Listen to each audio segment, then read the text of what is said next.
Well, thank you everyone for attending the virtual conference and supporting the ISSN. And it's always a pleasure to be able to be involved in any way that I can. And so I have been asked to discuss a topic that, unlike Dr. Moore and the wealth of data that he was showing relative to protein, I'm going to be giving a talk on topics that basically have no data to substantiate claims that are all over the internet and within muscle gyms, and particularly relative to the data that is germane to healthy individuals. Unfortunately, well, I shouldn't say unfortunately, but I mean, I guess unfortunate for those who might want to utilize SARMs or peptides for muscle growth. The data that is available is in pathological scenarios. So the title here is SARMs and peptides for muscle growth. Do they work? Well, we will talk about snippets of information, and what I'm going to do is, to all of you who are scientists or budding scientists, if you will, I'm going to just present some information, and you can make your own decision as to what you think about these particular products. Because, to be honest, those of us in science, to some extent, that's what we're having to do based on physiological, biochemical, molecular mechanisms relative to the efficacy of these different products. All right, so first of all, let's talk about selective androgen receptor modulators, or SARMs. So I'm not going to, there's a lot of words there. I'm not going to read every one of them, but you will have access to this presentation here in the near future. So if it's one that you want to download and investigate much more closely, you can. But the main thing to understand about SARMs is that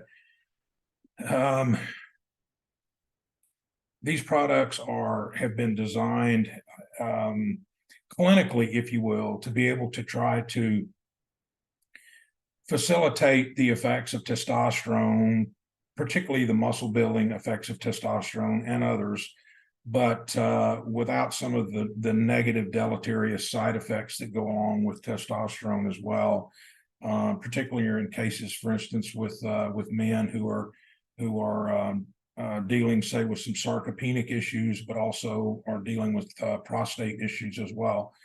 Because one of the downfalls of hormone replacement therapy, and for instance, in older men, is the increased risk of prostate issues, prostate cancer. Obviously, testosterone levels can drive up hematocrit, and so can increase blood viscosity. So there's a number of those types of things that can come into play. So bear in mind that SARMs were created pharmaceutically to be able to try to skirt some of these issues that exist. So the other thing is that many of the androgenic side effects, if you will, or the androgenic effects of testosterone or anabolic steroids is the conversion to dihydrotestosterone by the enzyme 5-alpha reductase, which is the more highly androgenic form of testosterone. So SARMs are able to bypass the enzymatic conversion to dihydrotestosterone, thereby minimizing some of these effects. So anyway, so as you can see down here with this bullet, I mentioned earlier about some of the more pathological scenarios. Understand that SARMs are not FDA regulated. However, there are some FDA clinical trials that have been being done.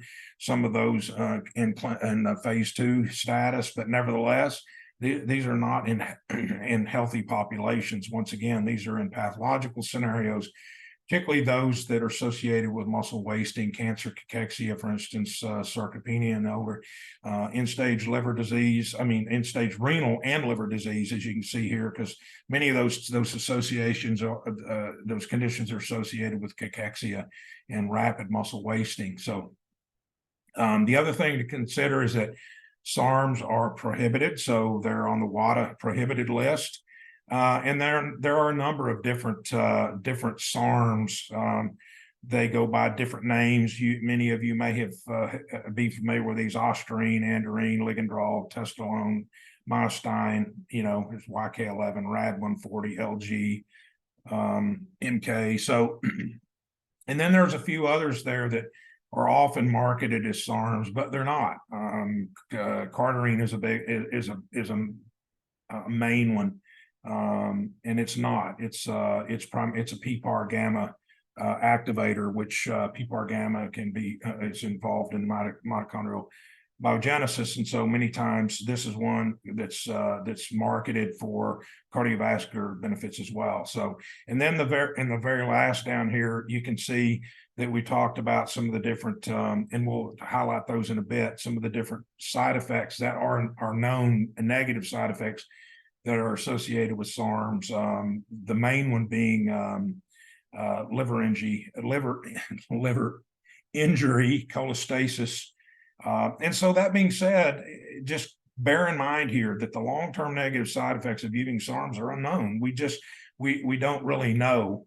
There's just not been enough data, particularly when I say that relative to not only in a clinical setting, but also in a recreational meathead bodybuilder setting. And I'm gonna do a mic drop right here and say, when relative to SARMs and peptides, I have personal use. I've tried them both. All right, and so and I'll chat about that a little bit as we go. So, me being a meathead and a former competitive bodybuilder, and sure, I was evaluating the science as much as I could, and feeling like if a little bit of a risk may weigh out in my favor. So, anyway, so I'll chat a little bit about that as we go. So quickly, let's just kind of, if we can, get into the science behind how these androgen receptor modulators work. The first thing to understand over here on the left is just the hypothalamo-pituitary gonadal axis. And so the HPG, or sometimes called testosterone axis, or it could be estradiol axis, but in this particular case, talking about the testosterone axis, is just simply that the hypothalamus is stimulated to release a gonadotropin releasing hormone that's going to impact the pituitary gland, if you will, to produce and release luteinizing hormone, follicle stimulating hormone, and then also adrenocorticotropic hormone, which will end up impacting the adrenal glands, particularly through the HPA, hypothalamo-pituitary adrenal axis, because the adrenal glands will make a small amount of testosterone that will summatively impact our endogenous levels of testosterone. And then, of course, luteinizing hormone is going to be the hormone rather than follicle stimulating hormone, even though they're both involved, but LH is the hormone that primarily drives the testosterone synthesis in the Sertoli cells in the testes. All right. So once testosterone is synthesized and released into circulation, then it has the ability to impart its effects in the body. And of course, it can then, as a steroid hormone, it can diffuse across the membrane and bind with its indwelling cytoplasmic receptor. And then as it does that, then it becomes an active DNA binding complex that can then bind to an androgen response element in the DNA of various muscle-specific genes and upregulate transactivation and subsequent protein synthesis of those particular proteins in question. Some of this testosterone will be converted to dihydrotestosterone, much more so, say, in prostate or hair follicular cells, but to a lesser extent in skeletal muscle as well. SARMs are going to work basically on the very same construct. But like I said earlier, they're typically going to be immune to being converted to dihydrotestosterone. All right, so I also have some exposure with SARMs because we did a case study, and this is when I was still at Baylor University. And then my team, then we also did a systematic review of SARMs as well.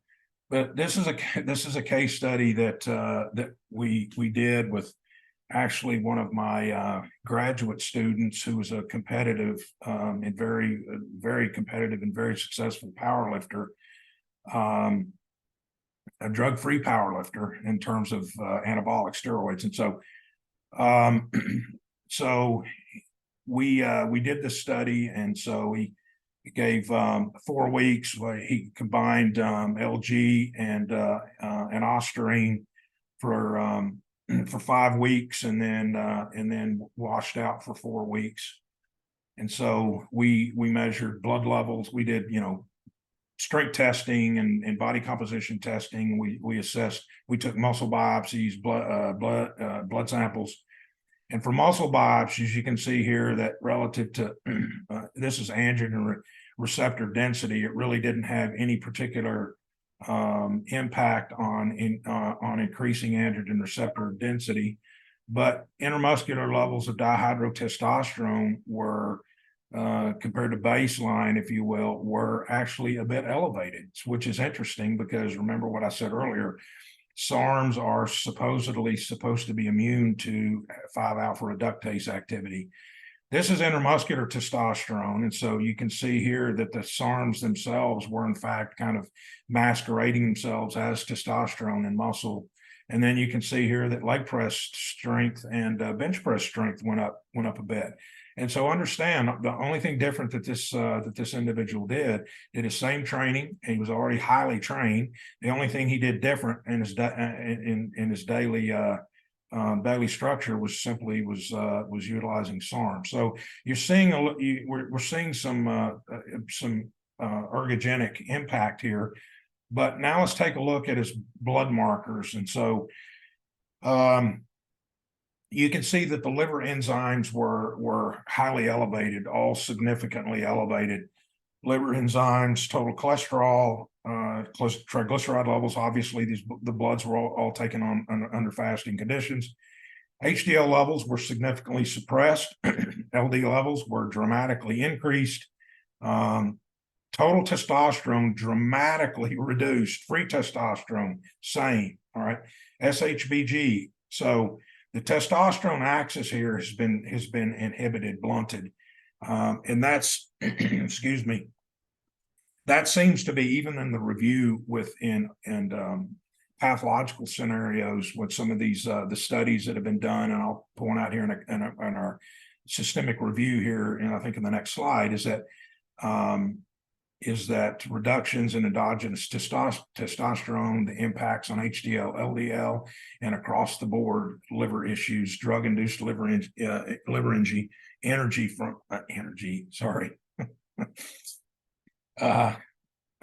liver injury. And again, this is a cholestatic liver energy, which means that bile salt uptake into the bile duct from the hepatocytes is reduced. So which obviously can have an impact on overall liver function and digestive function as well. So this data here is concerning. And so I'm going to tell you that I saw the same thing in myself.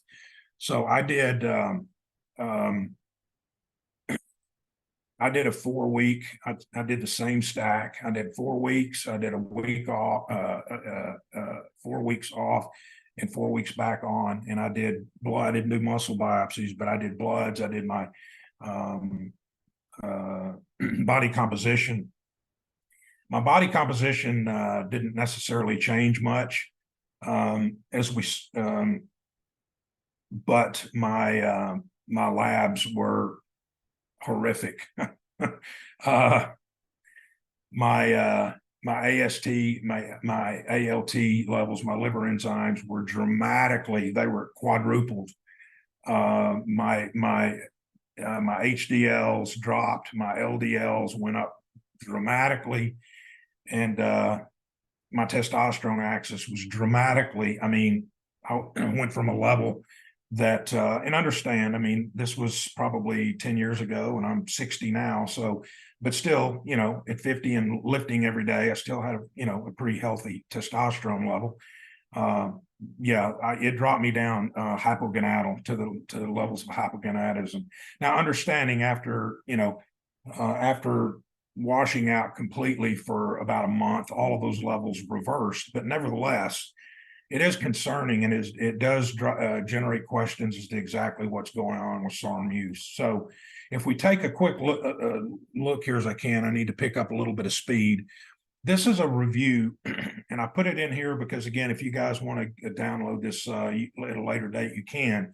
This is a really nice review article that was done more so in recreational users, not so much in individuals that were, you know, older, pathological. So it's more individualized to more recreational users. And you can say that all the studies that they assessed were over, you know, a range of use of about 4 to 8 weeks. And you can see here that in almost 50% of the studies that they assessed in their systemic review, drug-induced liver injury. All right. That's concerning. I mean, again, we don't necessarily know what and again, this is reversible, but we don't know what the long-term effects would be if somebody continues to use SARMs. In 10 studies where they actually took liver biopsies, SARM use was associated. Again, they determined that the physicians determined that to be a cholestatic form, not an inflammatory form or some of the other forms of liver damage. Again, 8 of the trials reported a reduction in HDL. And there was a number of trials that were, again, reported decreases in endogenous testosterone levels, again, blunting the axis itself. And then again, in about 15% of those studies, along with reduced testosterone levels, they had a reduction in sex hormone binding globulin. SHBG binds testosterone and also estradiol, but testosterone in the blood. And then what's not bound to testosterone, to SHBG or albumin, is what we call free testosterone. That's our free fraction. So if SHBG levels are decreased, then that's going to actually provide a mechanism for not having the template there for testosterone to bind, therefore blunting the axis. All right, so this review really, I'm just going to real quickly point out a couple of things. This was a really interesting review, and again, look at the date. This was this year, so this was in the here and now, and it looked at a systemic review just on SARMs relative to liver damage, and again showing that this is a very pronounced issue that seems to be very concerning regarding the use of these agents. Once again, we mentioned that it's a cholestatic form. This little cartoon here just kind of shows a diagram of actually how this would occur, where the SARM seems to actually interfere with the bile salt export pump from the hepatocyte into the common bile duct. So, and so, you know, with anabolic steroids here, they will alkylate them with this 17 alpha alkylated at the 17 carbon, where, like with oral forms of anabolic steroids, and they do that to try to protect them against first pass metabolism.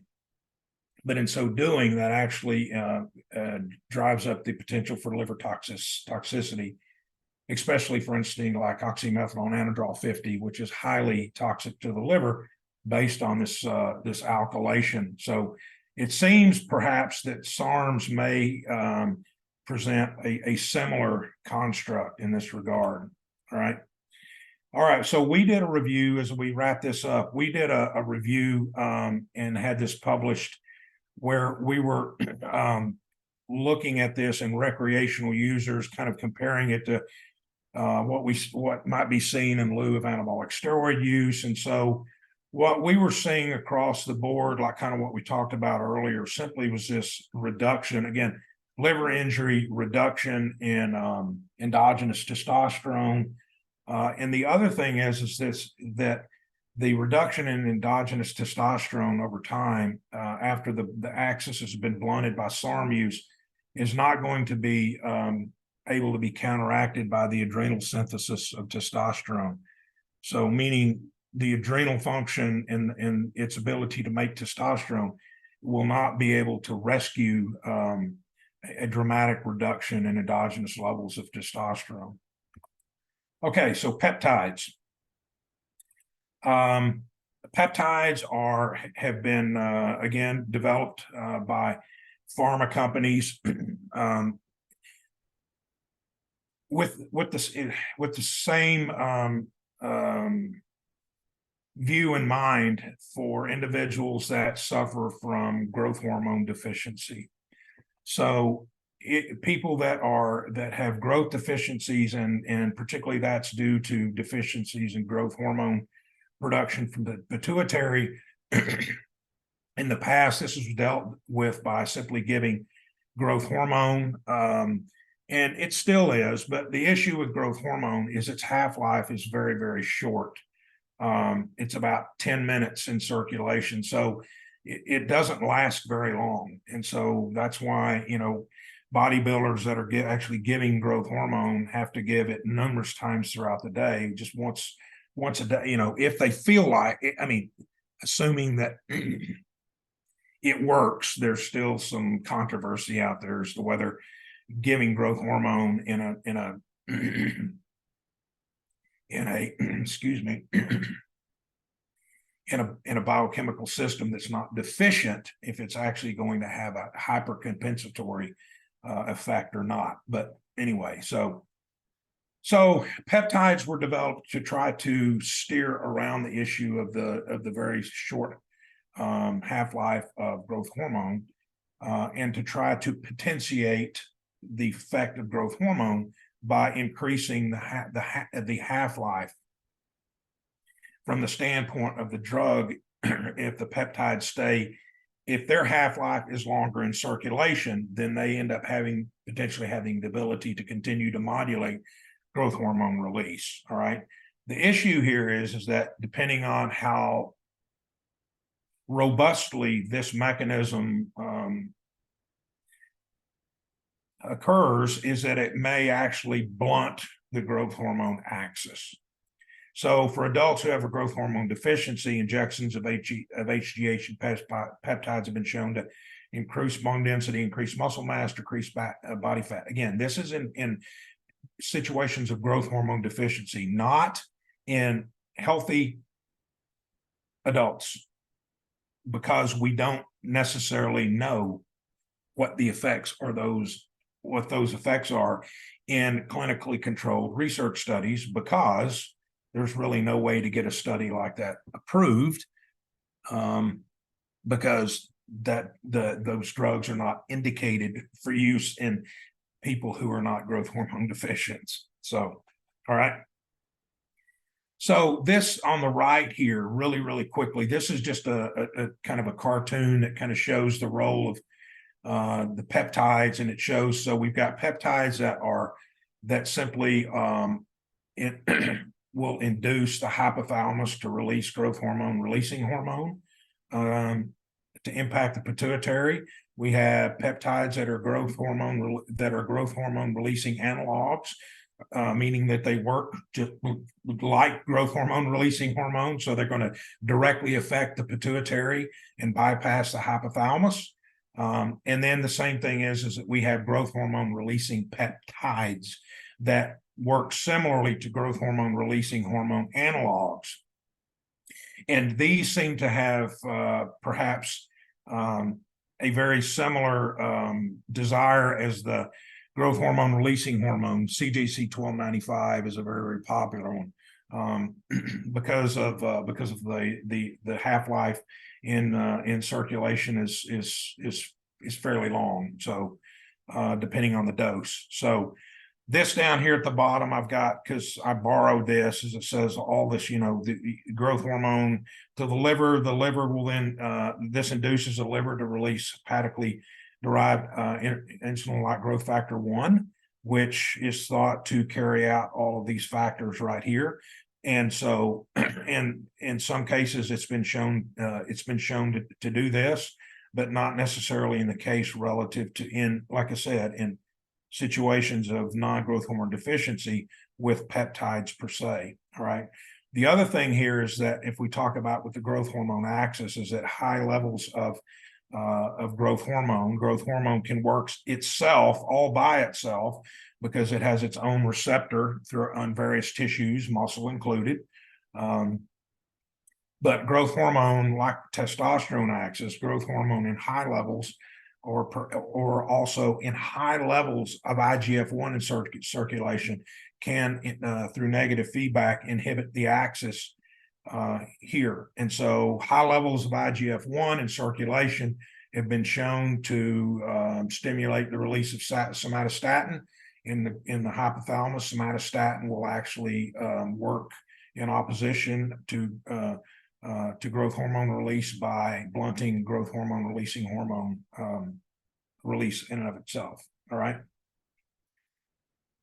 Okay, so as I was getting ready for this presentation, and this doesn't surprise me, and it probably won't surprise any of you guys either, but I was just kind of going through and just kind of reading up on some of the different stuff with peptides. And so, you have some of these different online sources, and of course it talks about, usually they're all ones that are selling the peptides. And so anyway, it was talking about 5 best peptides for muscle growth, and it's talking about those. And then it starts going on and talking about hexarelin. It says it enhances muscle growth due to its ability to trigger rapid protein synthesis, and has a reference for that. And that reference is over here. But when you go through and read the reference, but what does the actual research reference conclude? Well, it concludes that it is it's a plausible treatment for lipid disorders associated with insulin resistance. It didn't have any bearing on robustly trigger rapidly protein synthesis. So I just mentioned this because buyer beware. You just really have to be careful. And the other thing is that obviously the purity and of the products as well when buying anything online. I mean, Okay, so hey, Darryn, yeah. Darryn, in the interest of time, we'll need to wrap it up to get to the next speaker. So give us your elevator pitch in 5.3 seconds. Oh, okay. So the thing to consider if you take it with this study is that the efficacy is here. It shows that the SARMs can in fact have a half-life that can potentiate the release of growth hormone and IGF over time. But what needs to be considered relative to that is if the peptides are given in high doses, and it actually does increase IGF levels dramatically, is that going to cause feedback of the growth hormone axis and thereby attenuate any effect whatsoever of the peptides, if in fact that they do have the effectiveness. So that being said, the last thing I'll say here to wrap this up is that once again, these products, SARMs and peptides, that are not approved by FDA. There's really no research to substantiate really any of the anecdotal accounts that you may hear otherwise, anything that you may read online. There's just no research there to substantiate that. In my very last statement, particularly with SARMs, because I've used peptides as well, and for 6 months, and I got nothing from them. But SARMs, the data is there at least enough to suggest that the side effects are untoward, and those should definitely be approached with caution. So thank you very much.